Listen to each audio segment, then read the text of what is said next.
तो स्वागत है आप सभी का फिर से एक नए वीडियो में। इस वीडियो में हम बात करने वाले हैं जेके टायर्स के बारे में। जेके टायर्स आप यहाँ पे देख सकते हो, यहाँ पर लग चुका है 10% का अपर सर्किट। आप यहाँ पे देख सकते हो 10.08% से ये स्टॉक आज अप में ट्रेड कर रहा है एंड यहाँ पर लग चुका है आज अपर सर्किट। एंड ये 1 डे टाइम फ्रेम का चार्ट है। यहाँ पे आप देख सकते हो कि लास्ट क्लोजिंग यहाँ पे 320 के आसपास थी, 320 के भी नीचे थी एंड अभी स्टॉक गैप अप ओपन होकर मतलब 339 के आसपास ट्रेड कर रहा है। ये स्टॉक इससे भी ऊपर गया था, आप यहाँ पे देख सकते हो कि उससे भी ज्यादा तेजी यहाँ पे स्टॉक में हुई थी। 350 340 के मतलब 340 के आसपास उससे भी ज्यादा के प्राइस पर ये गया था एंड वहां से अभी ये स्टॉक थोड़ा सा प्रॉफिट बुकिंग होकर नीचे आ चुका है। चलिए यहाँ पे एक 5 मिनट का टाइम फ्रेम देख लेते हैं ताकि आपको आइडिया आ जाएगा कि मतलब ये स्टॉक आज मतलब कैसे परफॉर्म कर रहा था।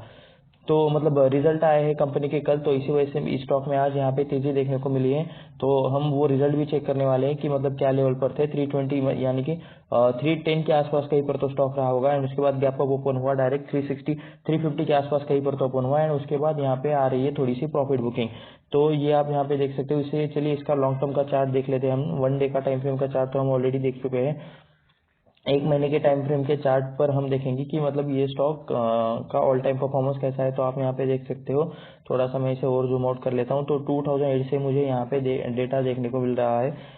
तो 2008 में स्टॉक कौन से लेवल पर ट्रेड करता था, 40 के आसपास ये स्टॉक ट्रेड करता था एंड उसी रेंज में कॉन्स्टेंटली ये 2014 तक था, यानी कि 6 साल एक ही रेंज में स्टॉक ट्रेड कर रहा था। उसके बाद स्टॉक में तेजी आई अप्रोक्स 2014 के बाद। उसके बाद मतलब इसी हाई को कंपनी ने 2-3 बार अटेम्प्ट किया। 2020 की गिरावट ये थी शायद, ये आप कह सकते हो, लेकिन उससे पहले भी 1 साल तक 2 साल तक ये स्टॉक कंटिन्यूसली गिर रहा था एंड उसके बाद अभी आप यहाँ पे देख सकते हो कि 40 का मतलब उसके बाद फिर से मतलब उसने 2020 के के बाद जो बुल रन आया उसमें स्टॉक ने पार्टिसिपेट किया एंड वहां से मतलब ये स्टॉक कंटिन्यूसली ऊपर जाते हुए आपको देखने को मिल रहा है।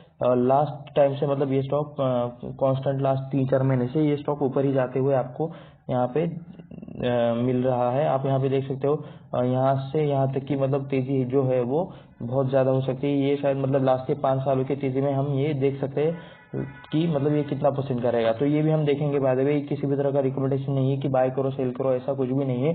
ये वीडियो सिर्फ रिसर्च एंड एजुकेशनल पर्पज के लिए है। इसमें हम सिर्फ देखने वाले हैं स्टॉक से रिलेटेड ढेर सारा डेटा। तो ये मेरी तरफ से एक डिस्क्लेमर है कि ये वीडियो सिर्फ रिसर्च एंड एजुकेशनल पर्पज के लिए है। ये देखकर कुछ भी मतलब डिसीजन मत बना लेना, खुद से स्टडी करे, खुद से ट्रैक करे, अपने फाइनेंशियल एडवाइजर से राय ले एंड उसके बाद ही मतलब जो करना है करे। अगर आप दूसरे का सुन के स्टॉक मार्केट में कुछ भी करने जाता हो तो वो आपके लिए बहुत ही रिस्की हो सकता है। तो चलिए इसके रिजल्ट देख लेते हैं। इसके रिजल्ट आ चुके हैं जो कि ये रहे। ये यहाँ पे मैंने ओपन करके रखे हैं जेके टायर। यहाँ पे डेट भी देख सकते हो आप, 1 नवंबर है। नीचे चलते हैं एंड क्या यहाँ पे चीज है, एक तो फाइनेंशियल रिजल्ट है एंड उसके बाद क्या यहाँ पे कुछ और एक्स्ट्रा चीज है तो नहीं, यहाँ पे देखने को तो नहीं मिल रहा है। और ये है कंसोलिडेटेड फाइनेंशियल रिजल्ट जो कि करोड़ में है, जो हमें देखने थे एक्चुअल में।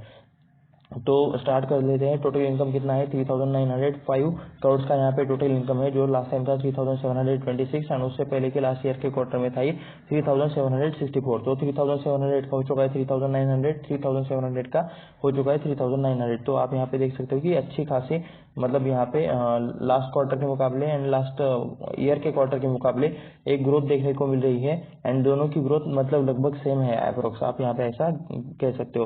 तो इनकम से एक्सपेंसेस जब आप माइनस करेंगे तब आएगा ऑपरेटिंग प्रॉफिट, जो कि ये है 596 करोड़ का एंड लास्ट टाइम था ये 465 करोड़ का एंड इससे लास्ट टाइम था ये लास्ट ईयर के सितंबर क्वार्टर में 305 करोड़ का। तो 305 करोड़ का हुआ है 596 करोड़ एंड 465 करोड़ का हुआ है 596 करोड़। तो आप यहाँ पे देख सकते हो कि कंपनी ने खर्चे भी अच्छे तरीके से बचा है, खर्चे मैनेज किए कंपनी ने, ऐसा आप यहाँ पे कह सकते हो। हमें देखना है profit loss for the period, जो कि ये है प्रॉफिट फॉर द पीरियड। तो आप यहाँ पे देख सकते हो 248 करोड़ का आपको यहाँ पे प्रॉफिट देखने को मिल रहा है, जो कि लास्ट टाइम था 158 करोड़ का।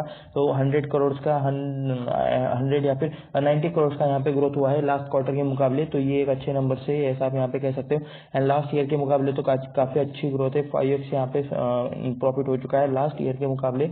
एक ही साल में 5x ग्रोथ करना कुछ मतलब ज्यादा इजी चीज नहीं रहती। तो ये कंपनी ने अच्छा परफॉर्मेंस दिखाया है, ये आप यहाँ पे कह सकते हो। ईपीएस भी देख सकते हैं 9.33 का ईपीएस है, जो पहले था 5.93 एंड लास्ट ईयर में तो ये बस 2.08 ईपीएस था, जो हो चुका है आज 9.33। तो ये है सेगमेंट रेवेन्यू। सेगमेंट रेवेन्यू में आप यहाँ पे देख सकते हो कि कौन कौन से जगह से क्या क्या आता है। तो इंडिया से इन्हें 3,345 करोड़ का बिजनेस आता है। मैक्सिको से 711 का बिजनेस आता है। तो अदर से मतलब यहाँ पे जीरो से भी थोड़ा सा छोटा डेटा रहेगा। तो ये थे इनके सेगमेंट्स एंड बाकी बिजनेस रिलेटेड जो कुछ सेगमेंट रहेंगे वो हम चेक करने वाले हैं वेबसाइट पर जाकर। तो उसके लिए भी इस वीडियो में आगे तक बने रहे। तो अभी हम आ चुके हैं स्क्रीनर पर आप ये डेटा देख सकते हो जेके टायर एंड इंडस्ट्रीज। चलिए यहाँ पे इनके बिजनेस के बारे में सबसे पहले पढ़ना स्टार्ट करते हैं। तो flagship company of JK group which is head by doctor RP Singhania, chairman and managing director. JK group की ये एक कंपनी है एंड इसके हेड है doctor RP Singhania. One of the leading tyre manufacturer in India. Okay, almost among the top 25 manufacturer in the world. World के जो top 25 manufacturers है tyre से रिलेटेड तो ये उनमें आते हैं। Wide range of product to diverse business segment that includes truck, bus, LCV, light commercial vehicles. LCV का यहाँ पे फुल फॉर्म भी दिया है, light commercial vehicle, passenger car, MUV। तो ऐसे मतलब अलग अलग सेक्टर्स से रिलेटेड ये लोग टायर्स बनाते हैं। तो मार्केट कैप देख लेते हैं। 8,279 करोड़ का मार्केट कैप है। करंट प्राइस चल रहा है 336 का। ROE है 9.49 और ROC है 11% का। फेस वैल्यू 2 का चल रहा है। 351 का हाई चल रहा है रिसेंट का एंड लास्ट ईयर के मतलब लास्ट के एक ईयर में 142 का यहाँ पे आपको लो देखने को मिल जाएगा। बुक वैल्यू 153 दिख रहा है। इसका मतलब स्टॉक 2x हुआ है बुक वैल्यू के ऐसा आप यहाँ पे कह सकते हो। चलिए नीचे चलते हैं। चार्ट हमने देख लिया, हमें देखना है इसमें पी रेशो से रिलेटेड क्या हमें यहाँ पे चीजें देखने को मिलती है। जी हाँ, है यहाँ पे एंड पी लास्ट टाइम ये 20 के आसपास ये पी था एंड वहां से मतलब थोड़ा सा अभी पी देखने को मिल रहा है 13 पर। तो इस पी को हम सेक्टर के बाकी मेंबर्स के साथ कंपेरिजन भी करने वाले हैं। क्रॉस में क्या लिखा है, डिविडेंड अच्छा दे रहे हैं एंड कॉस में क्या लिखा है कि लास्ट 3 साल में इक्विटी रिटर्न्स ज्यादा कुछ नहीं है। ठीक है, चलिए छोड़ देते हैं, इन पॉइंट्स को ज्यादा इंपॉर्टेंट नहीं है। तो यहाँ पे आते हैं, यहाँ पे देख सकते हो बायोटोस इंडस्ट्रीज इस सेक्टर की मेन कंपनी जो कि सबसे बड़ी कंपनी है। उसके बाद MRF देख सकते हो आप 46,600 का मार्केट कैप है एंड बायोटोस इंडस्ट्रीज का है 49,050 करोड़ का मार्केट कैप। चलिए नीचे आ जाते हैं। तो जेके टायर्स आप यहाँ पे देख सकते हो 5th नंबर पर देखने को मिल रहा है। 3rd में है अपोलो टायर, 4th नंबर पे है सीएट। ओके, तो आपको मतलब ये पांचों कंपनीज के बारे में पता ही होगा क्योंकि पांचों फेमस ब्रांड है। मतलब फेमस यानी कि वेल नोन ब्रांड है क्योंकि हर कोई व्हीकल यूज करता है तो आपको मैक्सिमम पता ही होगा। तो इसमें सबसे छोटी कंपनी यही आती है। पी के साथ कंपेयर करोगे तो इसका मतलब पी सबसे कम यहाँ पे मुझे देखने को मिल रहा है 14.44 का। जो सीएट का देख सकते हो 16 है, अपोलो टायर्स का है 18, उसके बाद MRF का 37 चल रहा है, बालकृष्ण का 46 चल रहा है। तो पी के कंपेरिजन में आप यहाँ पे बोल सकते हो कि पी इसका काफी कम है। नीचे चलते हैं, यहाँ पे क्वार्टरली रिजल्ट अपडेट हो चुके हैं। चलिए इसे भी हम थोड़ा सा पढ़ लेते हैं। सितंबर 2020 में 2,275 करोड़ का सेल हुआ था, वो 2,600 हो गया।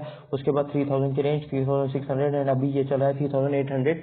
तो सेल्स में यहाँ पे आपको कांस्टेंट ग्रोथ देखने को मिल रही है क्वार्टर में ही, तो ये अच्छी बात है। उसके बाद हमें देखना है नेट प्रॉफिट 110 का यहाँ पे नेट प्रॉफिट था, वो 230 हो गया। उसके बाद 195, उसके बाद ये कुछ ज्यादा ही डिप आ गया प्रॉफिट में। ये आप यहाँ पे कह सकते हो 65, 54, 38, ये मतलब टू डिजिट में आ गया डायरेक्ट, थ्री डिजिट से। एंड उसके बाद ये फिर से 3 डिजिट में आ गया 112, 159 एंड अभी का जो लेटेस्ट आया है वो 249। यानी कि नंबर्स पहले अच्छे थे, उसके बाद नंबर्स खराब हुए कुछ मतलब 21, 22 के ईयर में नंबर्स खराब हुए एंड उसके बाद मतलब नंबर्स फिर से नॉर्मल आने लगे हैं। तो जो बेस था हमें कंपैरिजन करने के लिए वो बेस ही मतलब लास्ट के 2 सालों में कम हो गया था। तो उस बेस के कंपैरिजन में अभी वाले नंबर अच्छे लग रहे हैं, लेकिन उससे पहले की भी जो नंबर्स आते थे वो अच्छे थे, ऐसा आप यहाँ पे कह सकते हो। सेल्स कंपनी का अच्छे से बढ़ रहा है क्वार्टरली। तो इनकम में कहाँ दिक्कत हो रही है, यहाँ पे चलिए बैलेंस शीट में प्रॉफिट एंड लॉस स्टेटमेंट है, हम यहाँ पे चीजें चेक करते हैं। 6,000 के मतलब सेल्स थे जो हो गए 7,000 की रेंज, फिर 8,000 की रेंज, फिर यहाँ पे 9,000 की रेंज एंड मार्च 2023 में आप यहाँ पे देख सकते हो 14,645 करोड़ का यहाँ पे सेल हुआ है। ऑपरेटिंग प्रॉफिट देख सकते हो 300, 800, 1,000, उसके बाद 737, उसके बाद फिर से 986, उसके बाद 1,298 करोड़ का यहाँ पे ऑपरेटिंग प्रॉफिट है। ऑपरेटिंग प्रॉफिट मार्जिन मुझे एक बार इनका चेक करना है 5%। ओके, काफी कम है बाय द वे, 5%, 9%, 11%, 16% तो ठीक है, लेकिन ये 9%, 11% ये भी ठीक है। चलिए अभी का जो प्रॉफिट मार्जिन है वो है 12%, जो कि आप इसे अच्छा कह सकते हो। उसके बाद नेट प्रॉफिट आप यहाँ पे चेक कर सकते हो। इन मार्च 2012 में कंपनी लॉस में थी, उसे छोड़ देते हैं।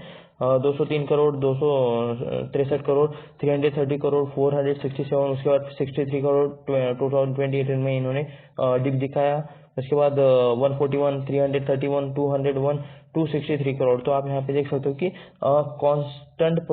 कंसिस्टेंट परफॉर्मेंस आपको यहाँ पे देखने को नहीं मिल रहा है, कभी ज़्यादा कभी कम ऐसे ही करते हुए, कभी कभी खुशी कभी गम के जैसे ये चीज चल रही है, ये स्टॉक चल रहा है। बैलेंस शीट देख लेते हैं, बोरोइंग्स कितने हैं यहाँ पे। लॉन्ग टर्म बोरोइंग में यहाँ पे आपको अच्छा खासा नंबर देखने को मिल रहा है, 2243 करोड़ के कंपनी के ऊपर कर्जा है, एंड यहाँ पे 2098 करोड़ का यहाँ पे आपको शॉर्ट टर्म बोरोइंग देखने को मिल रहा है। 714 का पहले रिजर्व हुआ करता था, जो बढ़ के अभी हो चुका है 3715, यानी कि रिजल्ट 5x हो चुका है, आप यहाँ पे ऐसा कह सकते हो। वैसे लास्ट क्वार्टर के कंपैरिजन में, लास्ट ईयर के क्वार्टर के कंपैरिजन में अभी वाला नेट प्रॉफिट भी 5x हो चुका है, लेकिन लास्ट का बेस ही कम बना था, लास्ट के रिजल्ट्स कम आए थे, उससे पहले के रिजल्ट्स अच्छे आए थे। तो जिस बेस के साथ हम कंपेयर करते थे वो बेस ही अगर कम बनाओ तो रिजल्ट्स अच्छे ही लगेंगे। 52% का प्रोमोटर होल्डिंग है, जो कि अभी हो चुका है 56% का। 11% का एफ पहले थे, एंड जो अभी हो चुका है 10.29% एफ, यानी कि वो लोग जो कि बाहर के देश से हमारे इंडियन स्टॉक मार्केट में इन्वेस्ट करते हैं, बाहर के देश के बड़े बड़े इंस्टीट्यूशंस, म्यूचुअल फंड्स, ऐसे आप यहाँ पे समझ सकते हो। दिया यानी कि हमारे घर के म्यूचुअल फंड्स, हमारे इंडियन म्यूचुअल फंड्स, SIP वाले लोग, ये आप समझ लो 1.34% से 1.27% की मतलब हिस्सेदारी है यहाँ पे। DIS की गवर्नमेंट है 0.60% से 0% अब ये हो चुका है। पब्लिक है 34% से 32%, पब्लिक की हिस्सेदारी भी कम हुई है। प्रमोटर्स की यहाँ पे थोड़ी सी हिस्सेदारी आपको बढ़ते हुए देखने को मिल रही है। FIs ने भी शायद थोड़ा बहुत माल उठाया है। तो बंगाल एंड असम कंपनी का यहाँ पे 52% यहाँ पे शेयर होल्डिंग है, आप यहाँ पे देख सकते हो 52.80% का। उसके बाद फ्लोरेंस ओके, ये प्रमोटर्स के नेम पढ़ रहा हूँ मैं बाय द वे, ठीक है। तो फ्लोरेंस इन्वेस्ट टेक का भी थोड़ा बहुत हिस्सा है। BMF इन्वेस्टमेंट है, रघुपति सिंघानिया है, विनीता सिंघानिया है, अंशुमान सिंघानिया, उसके बाद भारत हरी सिंघानिया, सुंदरम सिंघानिया, हरिशंकर सिंघानिया। तो ये सिंघानिया फैमिली के कुछ मेंबर्स हैं, जिन्हें आप लिंक्डइन पर या फिर गूगल पर सर्च कर सकते हो। तो उन्हें इनका एजुकेशन, इनका मतलब जॉब, ये क्या कंपनी में काम करते हैं, एक्सपीरियंस इनका, तो ये इन चीज़ों से रिलेटेड आपको यहाँ पे चीज़ें मिल जाएंगी। तो चलिए नीचे चलते हैं। तो सिंघानिया ग्रुप ही ज्यादातर देखने को हमें मिल रहा है। उसके बाद यहाँ पे थोड़ी यहाँ पे उद्योग, जुग्गीलाल, कमलपत उद्योग, accurate Feynman services, Durgavati Jain, तो एंड शुभा कनोरिया, ऐसा कुछ आपको यहाँ पे अलग अलग नेम्स देखने को मिल रहे हैं। आप चाहे तो चेकआउट कर लेना इन्हें गूगल पर। FIs में आप यहाँ पे देख सकते हो, अबू धाबी इन्वेस्टमेंट है, HSBC ग्लोबल इन्वेस्टमेंट है, LSV emerging market equity fund है, and Cassini partners LP managed by Hybrook capital, ऐसा कुछ यहाँ पे नेम आपको देखने को मिल रहा है। DIs में the new India assurance company limited, इनका एक थोड़ा सा हिस्सा है, वैसे DI ज्यादा है नहीं इस कंपनी में। तो यहाँ पे हमें देखना है कि ऑल टाइम रिटर्न्स कितने टाइम में कितने रिटर्न्स बनाए हैं। आज का अभी का लेटेस्ट प्राइस आप यहाँ पे चेक कर सकते हो, 9.65% के यहाँ पे आपको आज के एक दिन के रिटर्न्स देखने को मिल जाएंगे। वैसे मतलब रिजल्ट अच्छा आया है, लेकिन मतलब लास्ट ईयर के कंपैरिजन में रिजल्ट अच्छे आए हैं, ऐसा आप यहाँ पे बोल सकते हो। लेकिन लास्ट 5 सालों के कंपैरिजन में रिजल्ट एवरेज ही मुझे तो लगता है। आपको क्या लगता है, नीचे आप कमेंट में आपका डिसीजन बता सकते हो। मैक्स रिटर्न्स आप यहाँ पे चलिए चेक कर लेते हैं। 4642% के रिटर्न से कब से, मतलब यहाँ पे 2006 से डेटा हमें दिखाया जा रहा है, 4642% के रिटर्न से।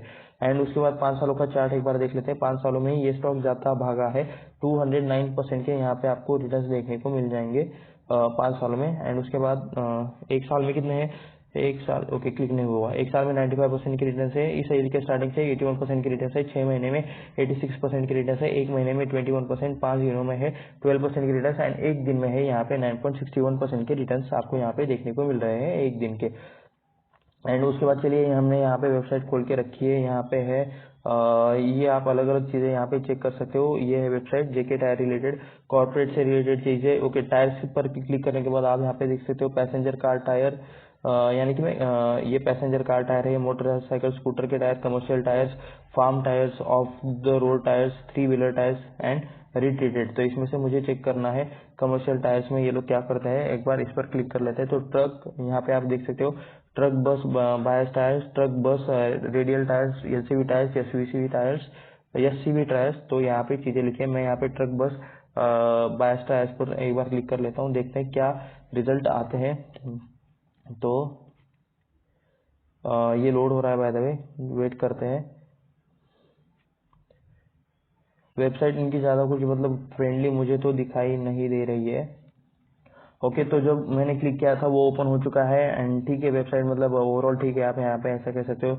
तो ये कुछ मतलब इस व्हीकल से रिलेटेड ऐसे टायर्स भी ये लोग मतलब बनाते हैं। आप यहाँ पे देख सकते हो कंस्ट्रक्शन मटेरियल रिलेटेड जो कुछ क्या मैं सही वेबसाइट पे हूँ? जेके टायर, जी हाँ सही वेबसाइट पे हूँ। तो ब्रिक्स बिटुमेन, तो ये कंक्रीट, तो ऐसे ये मतलब कंस्ट्रक्शन मटेरियल रिलेटेड चीजें, एग्रीकल्चर प्रोड्यूसर्स, लिक्विड गैसेस।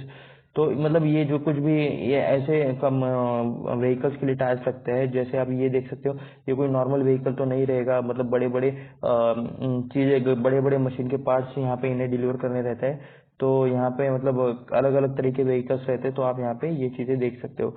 जो मतलब जो ये डिलीवरी करते हैं कि एफएमसीजी प्रोडक्ट डिलीवर करने वाले ट्रक, इंडस्ट्रियल चीजें डिलीवर करने वाले ट्रक, व्हीकल कैरियर्स के भी अलग टैग्स बनाने पड़ते होंगे, ट्रैक्टर ट्रॉयज के भी अलग टायर बनाने पड़ते हैं। ये आप गाड़ी देख सकते हो, वेस्ट कलेक्शन की गाड़ियाँ, जहाँ से भी मतलब अलग अलग टायर्स बनाने पड़ते हैं। इनका हेड ऑफिस दिल्ली में है, बाय द वे, यहाँ पे देख सकते हो। तो ये था कुछ कि मतलब ये कौन कौन से व्हीकल्स के, किस तरह के व्हीकल्स के टायर बनाते हैं। एग्रीकल्चर जो कुछ प्रोडक्ट्स डिलीवर करने वाली गाड़ियाँ रहते हैं, तो उनसे रिलेटेड भी ये लोग टायर्स बनाते हैं। तो ये था जेके टायर के रिलेटेड एक छोटा सा इंट्रोडक्शन वाला वीडियो, जिसमें हमें देखे रिजल्ट, कुछ एनालिसिस, चार्ट्स एंड ये बाकी की सारी चीजें।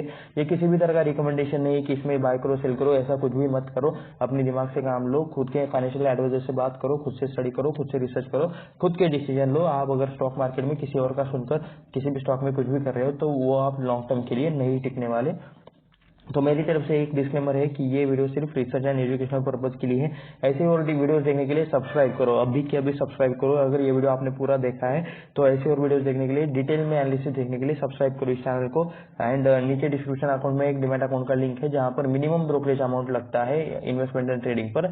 तो जाते जाते एक बार उसे जरूर चेकआउट कर लेना। आपका या फिर आपके किसी फैमिली मेंबर का आप वहां से अकाउंट ओपन कर सकते हो। मिलते हैं नेक्स्ट वीडियो में, धन्यवाद।